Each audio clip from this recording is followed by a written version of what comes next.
Hello किसान साथियों, मैं हूँ आपका दोस्त और आप देख रहे हैं हिंदी यूट्यूब चैनल कृषि फसल। इस चैनल पर आप सभी का स्वागत है। अब आप देख रहे हैं इस कड़ी का छठवां एपिसोड। पिछले एपिसोड में आपने देखा टमाटर की फसल में जैविक कर्व का कार्य, कमी और अधिकता के दुष्प्रभाव, उसके उपाय, जरूरत का सही वक्त। और इस वीडियो में देखेंगे दुय्यम खाद कैल्शियम का टमाटर की फसल में कार्य, कमी और अधिकता के दुष्प्रभाव, उसके उपाय, इन सभी के बारे में। अगले एपिसोड में देखेंगे टमाटर की फसल में दुय्यम खाद मैग्नीशियम के बारे में। तो फिर चलो शुरू करते हैं कैल्शियम के बारे में। टमाटर की फसल में कैल्शियम का बहुत महत्वपूर्ण कार्य होता है। यह पौधों के स्वास्थ्य, विकास और गुणवत्तापूर्ण फल उत्पादन के लिए एक जरूरी पोषक तत्व है।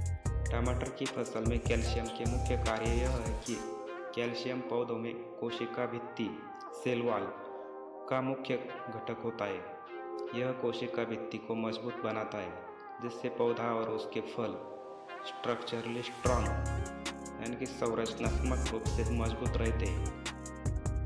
कैल्शियम जड़ों द्वारा अन्य जरूरी पोषक तत्वों जैसे जिंक, आयरन, कॉपर और मैग्नीशियम के अवशोषण में मदद करता है। यह फलों के छिलके की गुणवत्ता में सुधार करता है, जिससे वे ट्रांसपरेशन और स्टोरेज के दौरान कम खराब होती है। कैल्शियम कई महत्वपूर्ण एंजाइमों की क्रियाशीलता को बढ़ाता है, जो पौधों में विभिन्न जैविक प्रक्रियाओं के लिए जरूरी होते हैं।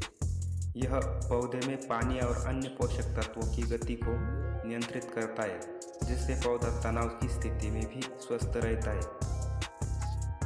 यदि टमाटर के पौधे में कैल्शियम की कमी हो जाती है तो ये लक्षण दिख सकते हैं, जैसे ब्लॉसम एंड रॉट। जैसा कि बताया गया है, यह सबसे प्रमुख लक्षण है, जिसमें फल के नीचे का हिस्सा गल जाता है, नई पत्तियां मुड़ सकती है या उनके किनारे भूरे हो सकते हैं। पौधे का समग्र विकास रुक जाता है और वह कमज़ोर दिखाई देता है। कैल्शियम की कमी से जड़ें भी कमज़ोर हो जाती है, जिससे पौधे की मिट्टी से पोषक तत्वों को खींचने की क्षमता कम हो जाती है। कैल्शियम की कमी को कैसे दूर करें? कैल्शियम की कमी को दूर करने के लिए आप निम्नलिखित उपाय कर सकते हैं, जैसे कि कैल्शियम नाइट्रेट जैसे पानी में घुलनशील वाटर सोल्यूबल उर्वरकों का छिड़काव या ड्रिप सिंचाई के माध्यम से उपयोग करें। अम्लीय मिट्टी, लो पीएच सॉइल में कैल्शियम की उपलब्धता कम हो जाती है, इसलिए मिट्टी के पीएच को 6.5 से 7.5 के बीच बनाए रखने के लिए चूना या डोलोमाइट का उपयोग करें। अंडे के छिलके, बायोचार और कंपोस्ट भी कैल्शियम का अच्छा स्रोत हो सकते हैं, जिन्हें मिट्टी में मिलाया जा सकता है। अब हम देखते हैं टमाटर में ज़्यादा कैल्शियम के दुष्प्रभाव।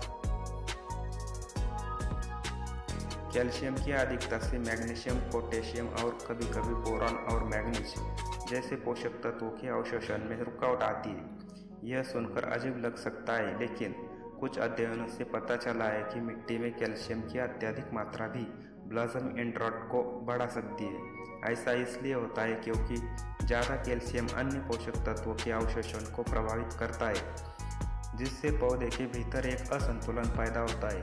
पोषक तत्वों के असंतुलन के कारण पौधे का समग्र विकास धीमा हो जाता है, पत्तियां छोटी और मुड़ी हुई दिख सकती है और पूरा पौधा कमज़ोर नजर आता है। ज़्यादा कैल्शियम होने पर टमाटर के फलों की सतह पर छोटे पीले सुनहरे रंग के धब्बे दिख सकते हैं, जिन्हें गोल्ड स्पॉट कहा जाता है। ये धब्बे कैल्शियम ऑक्सलेट क्रिस्टल के कारण बनते हैं। हालांकि ये फल खाने योग्य होते हैं, लेकिन इससे फल की बाहरी दिखावट खराब हो जाती है।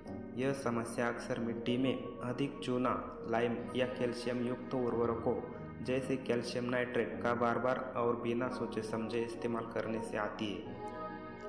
अब हम देखते हैं अधिकता कम करने के उपाय।